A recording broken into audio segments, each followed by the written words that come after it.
وعلى آله وأصحابه ومن تبعهم بإحسان إلى يوم القيامة ولا حول ولا قوة إلا بالله العلي العظيم سبحانك لا علم لنا إلا ما علمتنا إنك أنت العليم الحكيم رب اشرح لي صدري ويسر لي أمري واحلل عقدة من لساني يفقهوا قولي آمين يا رب العالمين. Amma ba'du. Para alim, para ulama, sepuh bini sepuh yang saya muliakan, Bapak Ibu jamaah yang dimuliakan Allah, para pemirsa dimanapun Anda berada yang selalu membersamai kami, mudah-mudahan senantiasa pertemuan kita diridhai Allah, diberkahi Allah, bahagia fid din wad dunya wal akhirah. Amin ya rabbal alamin.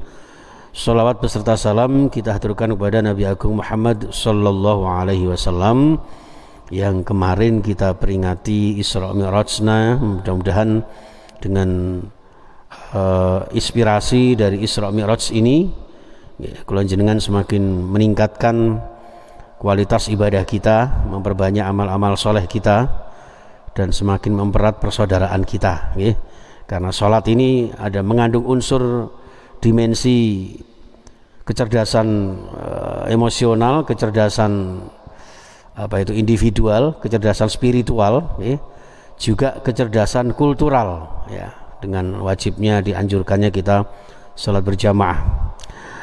Dan masih banyak lagi hadirin sekalian, saking urgennya perintah sholat inilah yang kemudian Allah memberikannya, memerintahkannya ketika Rasulullah diperjalankan, diisrakan oleh Allah Subhanahu wa taala. Mudah-mudahan kita semuanya, sekeluarga, anak cucu kita termasuk orang-orang yang istiqomah menegakkan perintah salat. Rabbi ja'alni muqimas shalah wa min dzurriyyati. Mudah-mudahan seketurunan kita ahli salat, ahli ibadah, ahli akhlakul karimah. Baik jamaah sekalian rahimakumullah, kita awali dengan Ummul Quran Al-Fatihah. A'udzubillahi minasyaitonir rajim. Bismillahirrahmanirrahim. Alhamdulillahi rabbil alamin arrahmanir rahim maliki yaumiddin iyyaka na'budu wa iyyaka nasta'in ihdinas siratal mustaqim siratal ladzina an'amta 'alaihim ghairil maghdubi 'alaihim waladdallin amin. Surah Al-Anfal ayat 58 Pak 57 ya. A'udzubillahi minasyaitonir rajim. فَإِمَّا تَثْقَفَنَّهُمْ فِي الْحَرْبِ فَشَرِّدْ بِهِمْ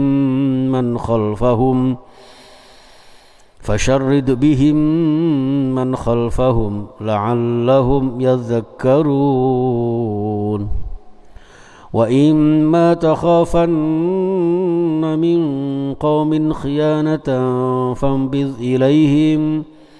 فانبذ إليهم على سواء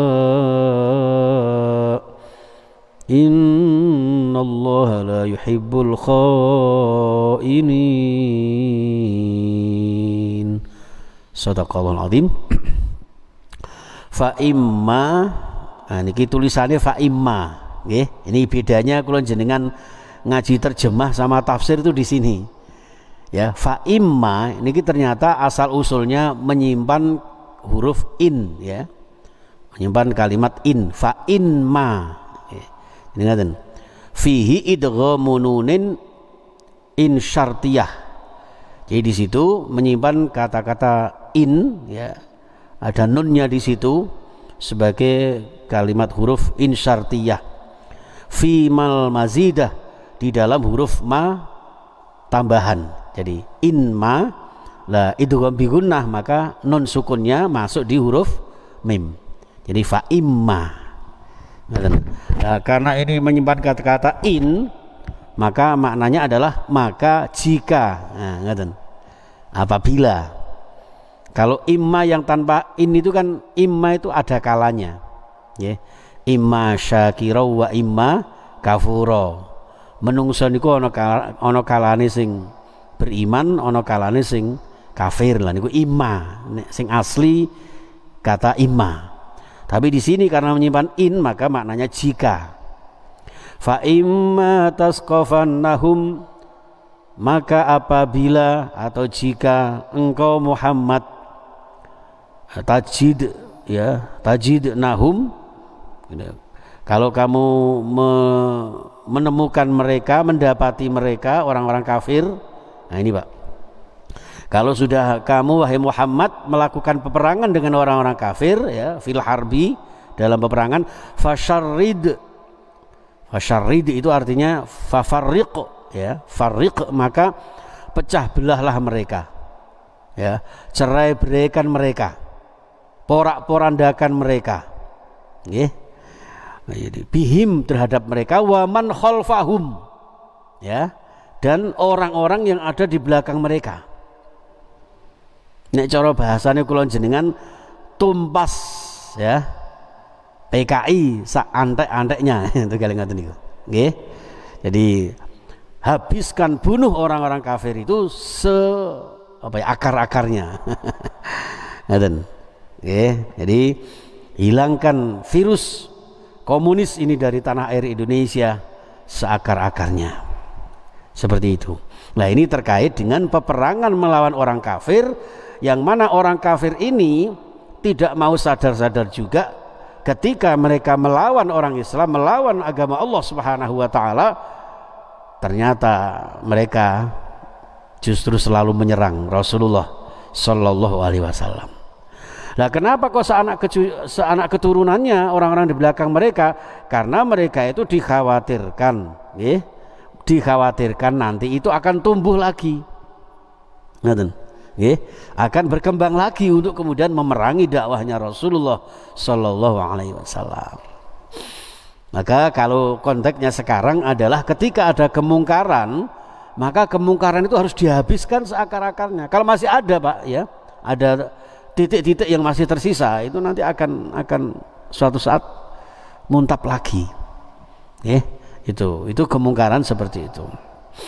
Nah, kenapa demikian? La'allahum yadzakkarun, agar orang-orang yang di belakang mereka, keturunan-keturunan mereka itu ingat, ingat bahwa yang dilakukan ayah-ayah mereka, ibu-ibu mereka yang kafir, ingkar, musyrik, munafik itu tidak ditiru oleh keturunan-keturunan mereka.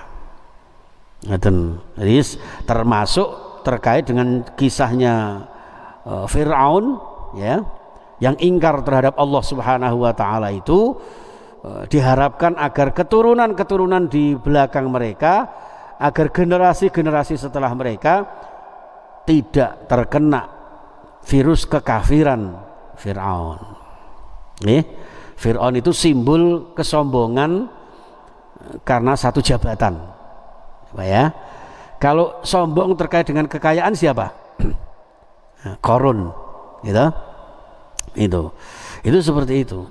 Sehingga kula jenengan jangan sampai mengikuti jejak-jejak orang-orang seperti Fir'aun dan keluarganya itu, keturunan dan pasukan-pasukannya itu. Wa imma takhafanna min qaumin khiyanatan wa imma takhafanna, dan apabila engkau Muhammad merasa takut, merasa khawatir, min qaumin, dari suatu kaum yang apa? Kaum yang melakukan perjanjian kepada Rasulullah, janji untuk tidak saling menyerang, janji untuk tidak memusuhi kaum mukminin, orang-orang beriman. Nah, ini Rasulullah bisa jadi khawatir apa? Khianatan, terhadap pengkhianatan, ya itu.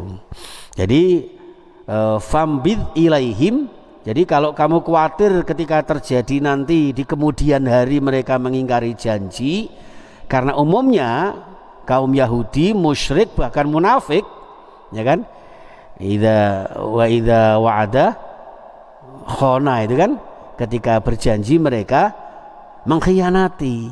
Maka fambid, ya, kembalikan, ya, fatrah, ya, kembalikan keingkaran, kekhianatan itu kepada mereka, ilaihim, ala sawa, ya, sama-sama keingkarannya mereka terhadap janji kepada Rasulullah SAW. Jadi asbabun nuzulnya ayat ini ketika Rasulullah nggih merasa ngalah, merasa pasrah ketika dikhianati kaum musyrikin, ya. Kemudian Rasulullah pasif, datanglah malaikat Jibril. Malaikat Jibril menyampaikan, ya Rasulullah, kamu jangan diem aja. Kalau mereka nanti mengkhianati kamu, ya engkau juga harus memerangi mereka, ya. Bahkan diperbolehkan mengkhianati mereka lah. Mereka mengkhianati janji mereka kepada kita, ya. Janjinya tidak ingin berperang memerangi umat Islam, ternyata mereka memerangi juga lah. Nah, kita diem saja, ngeten. Termasuk ngeten. Saat ini jari ini kan, miras itu ternyata kan masih ada titik-titik noda. Ya Pak ya, apakah benar-benar ini dicabut apa enggak kan gitu kan. Nah ini kalau memang kita khawatir masih ada hal semacam itu, ya disampaikan saja ala sawak secara proporsional. Maksudnya ngeten, nek saged secara hukum sampaikan secara hukum, nek saged secara dialogis ya dialogis dengan sebaik-baiknya, interaktif secara bijaksana, wajadilhum billati ya ahsan, berdebat secara baik. Itu misalnya seperti itu. Jangan diem saja, jangan diem saja. Termasuk kemarin teman-teman di guru agama itu Pak, merasa prihatin loh. Coba di undang-undang pendidikan itu tidak ada unsur agama di situ. Wah, negara beragama, bayangkan, ya, tidak ada unsur agama. Diprotes itu Pak sama teman-teman melalui warganet apa itu istilahnya ya. Jadi sekarang ini kan ada polling yang melalui internet itu Pak. Ya, itu alhamdulillah sekarang dimasukkan. Termasuk komposisi penerimaan pegawai negeri sipil Pak. Ya. Sekarang ASN, aparatur sipil negara. Itu di situ tidak ada itu istilahnya? Yang mengakomodir, menampung teman-teman yang honorer guru agama. Ya nek kaya aku Pak Musafa ono guru swasta sing honorer nang negeri kan yo istilah ono P3K itu loh Pak. Nggih, itu enggak dianu. Lah terus disampaikan. Nah ini maksudnya seperti itu. Loh kok ada satu keganjilan, ketidakadilan, sampaikan, enggak apa-apa. Insya Allah pemerintah juga menerima. Mudah-mudahan pemerintah juga terbuka lah, ini terbuka. Gitu. Insya Allah Pak Nadiem Makarim tuh bukan hanya pandai dalam Gojek saja kok Pak. Ya, mudah-mudahan juga pandai dalam pendidikan. Ditunjuk dalam Kementerian Pendidikan dan pendidikan paling utama loh. Dalam konteks beragama, berbangsa, bernegara, bagaimanapun juga pendidikan itu sangat fundamental dalam kehidupan kita. Tidak bisa kita pungkiri. Itulah dalam konteks kekinian, dan ini pada masa Rasulullah sallallahu alaihi wasallam sudah pernah terjadi, diingkari kaum munafikun. Ternyata Rasulullah didatangi malaikat Jibril atas perintah Allah untuk mengingatkan Rasulullah agar juga memerangi mereka karena pengkhianatan mereka. Innallaha la yuhibbul khainin.